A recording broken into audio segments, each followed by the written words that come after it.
सभी दर्शकों को मेरा नमस्कार। आज हम बात करते हैं कि जन्मपत्री में कौन सी ऐसी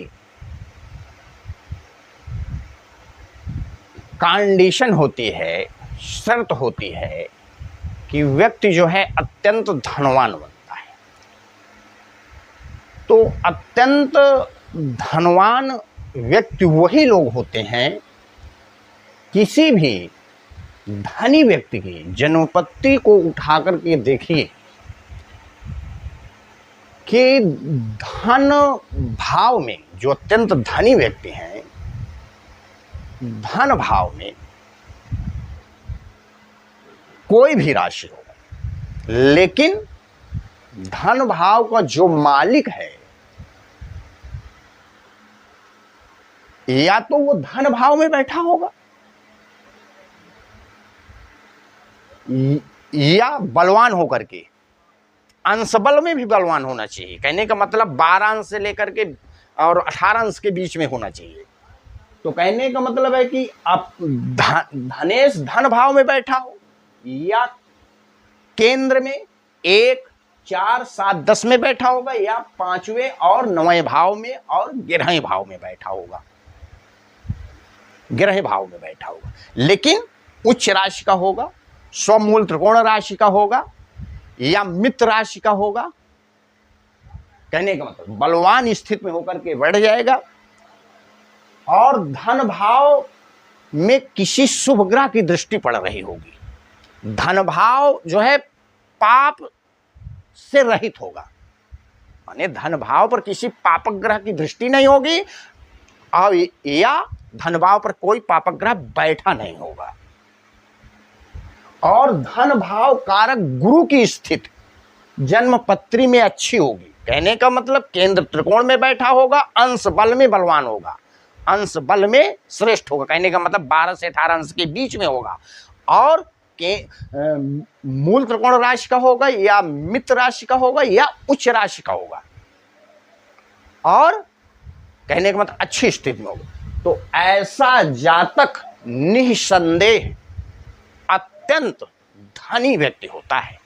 अत्यंत समृद्धशाली, संपत्तिवान और लक्ष्मीवान व्यक्ति होता है। तो धन भाव का आकलन करने के लिए, कहने का धन भाव का आकलन करने के लिए सबसे पहले धन भाव को देखना है कि धन भाव पर शुभ ग्रह, मतलब धन भाव शुभ युत हो या धन भाव पर शुभ ग्रह बैठे हो, पहली बात। दूसरी बात, धन भाव का मालिक कहां बैठा है, केंद्र त्रिकोण में बैठा हो, केंद्र त्रिकोण में बैठा हो या 11वें भाव में बैठा हो, स्वमूल त्रिकोण राशि का हो या उच्च राशि का हो या स्वराशि का हो या मित्र राशि का हो।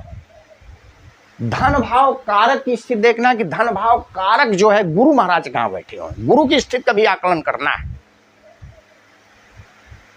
और धनेश चाहे पापी ग्रह हो चाहे शुभ ग्रह हो, यदि वो धन भाव में बैठ गया है तो इंसान को अत्यंत धन देता है, चाहे वो पापक ग्रह हो चाहे शुभ ग्रह हो, क्योंकि उसी का घर है और उसी घर का मालिक यदि उसी घर में बैठ जाएगा तो इंसान को स्वाभाविक रूप से वो धनवान, धन अत्यंत धन प्रदान कर देगा अपने जीवन, अपनी दशा और अंतर दशा में। कहने का मतलब महादशा और अंतर दशा में वो जातक को धन प्रदान कर देगा। अब मान लो धन भाव का मालिक धन भाव में कोई पाप राशि है, धन भाव में कोई पाप राशि है और धन भाव का मालिक धन भाव में ना बैठ करके तीसरे भाव में बैठ गया है, छठे भाव में बैठ गया है या केंद्र त्रिकोण में बैठ गया है या 11वें भाव में बैठ गया है, तो वो भी व्यक्ति को धन प्रदान करेगा, लेकिन वो भी मूल त्रिकोण राशि में हो या उच्च राशि में हो या स्वराशि में हो, मूल त्रिकोण राशि, उच्च राशि या स्वराशि में हो। और इसके बावजूद धन भाव पर किसी भी शुभ ग्रह की दृष्टि पड़ रही हो और धन भाव कारक गुरु की स्थिति भी श्रेष्ठ हो, तो ऐसा जातक भी अत्यंत धनवान समृद्धवान और धनाढ़ लक्ष्मीवान व्यक्ति होता है, इसमें कोई संदेह नहीं है। और धन भाव पर मान लो कोई शुभ ग्रह राशि है, धन भाव पर शुभ राशि है और धनेश केंद्र त्रिकोण में या धन भाव में बैठा है या लाभ भाव में बैठा है, धन भाव पर किसी शुभ ग्रह की दृष्टि पड़ रही है और धन भाव कारक गुरु की स्थिति भी श्रेष्ठ है जन्म पत्री में, तो भी ऐसा जातक अत्यंत धनी व्यक्ति, लक्ष्मीवान और धनाढ़ व्यक्ति होता है रियलिटी में 100%। लेकिन इसके विपरीत सुनिए, यदि धन भाव का मालिक छठे, आठवें, 12वें भाव में बैठा है, धन भाव में पापक ग्रह की दृष्टि पड़ रही है या धन भाव का मालिक सूर्य के साथ बैठ करके अस्त हो गया है या निर्बल है या नीच राशिस्थ है या सत्तुराशिस्थ है और छठे, 8वें, 12वें भाव में बैठा है त्रिक भाव में और धन भाव पर पापक ग्रह है या पापक ग्रह की दृष्टि है, धन भाव कारक गुरु की स्थिति भी ठीक नहीं है, तो ऐसा जातक जीवन पर्यंत आर्थिक अभाव से चिंतित एवं ग्रसित रहता है और उसका जीवन संघर्षमय होता है। क्योंकि धन भाव पर पापक ग्रह के बैठने से जातक की वाणी जो है वो अच्छी नहीं होती है और जब वाणी अच्छी नहीं होती है तो व्यक्ति व्यवहारिक नहीं हो सकता और जब व्यवहारिक नहीं हो सकता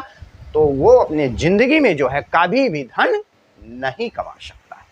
तो कहने का मतलब है कि धन भाव धन का ही नहीं है, धन भाव धन का भी है और वाणी का भी है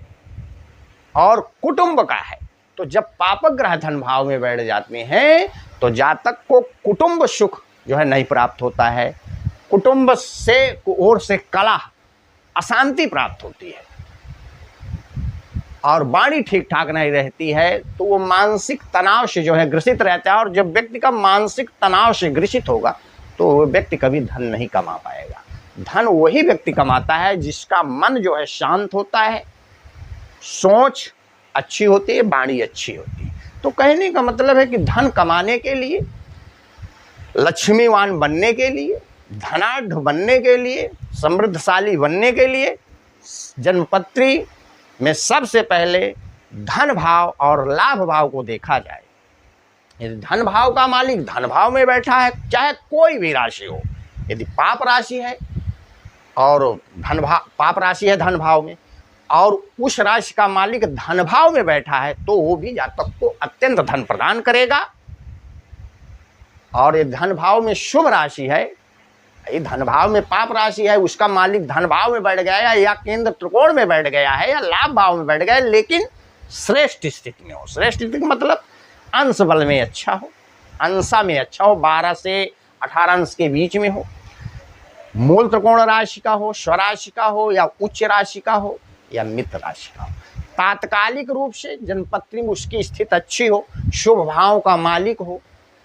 मतलब धन के भाव के अलावा किसी अच्छे भाव का भी मालिक हो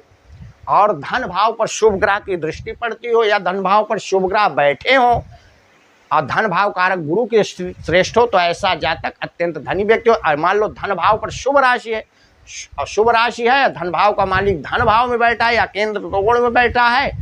और श्रेष्ठ स्थिति में है, अंश बल में भी ठीक है, मूल त्रिकोण राशि का है, उच्च राशि का है या मित्र राशि का है, तो वो भी जातक को अत्यंत धनवान, समृद्धशाली, संपत्तिवान व्यक्ति बनाता है, इसमें कोई संदेह नहीं है। लेकिन जो कंडीशन मैंने बताया है कि धन भाव धनी बनने के लिए धन भाव शुभ युक्त हो, धन भाव पे धनेश की स्थिति अच्छी हो, धन भाव कारक की स्थिति अच्छी हो, धन भाव पर अच्छे ग्रह की दृष्टि पड़ रही हो, यदि ये कंडीशन लागू होती है तो वो व्यक्ति अत्यंत धनी व्यक्ति होता है। यदि इसके अलावा कंडीशन 4 कंडीशन 5 कंडीशन जो मैंने बताया शर्त, यदि ये शर्तें एक भी नहीं मिल रहे हैं तो वो व्यक्ति आर्थिक अभाव से जीवन जीने वाला होता है, स्ट्रगल युक्त जीवन उसका होता है, उसकी वाणी ठीक नहीं होती, उसको कुटुंब सुख भी अच्छा नहीं प्राप्त होता, धन संग्रह उसका नहीं हो पाता, वो धनाढ़ व्यक्ति कभी नहीं बन पाता। मेरी वीडियो यदि आप लोगों को अच्छी लगी हो तो कृपया मेरे चैनल को लाइक, शेयर एवं सब्सक्राइब कीजिए ताकि जो भी मैं नई वीडियो अपलोड करूं उसकी नोटिफिकेशन आप लोगों को समय समय पर प्राप्त होती रहे। मेरा व्हाट्सएप नंबर 7985489342 है। धन्यवाद।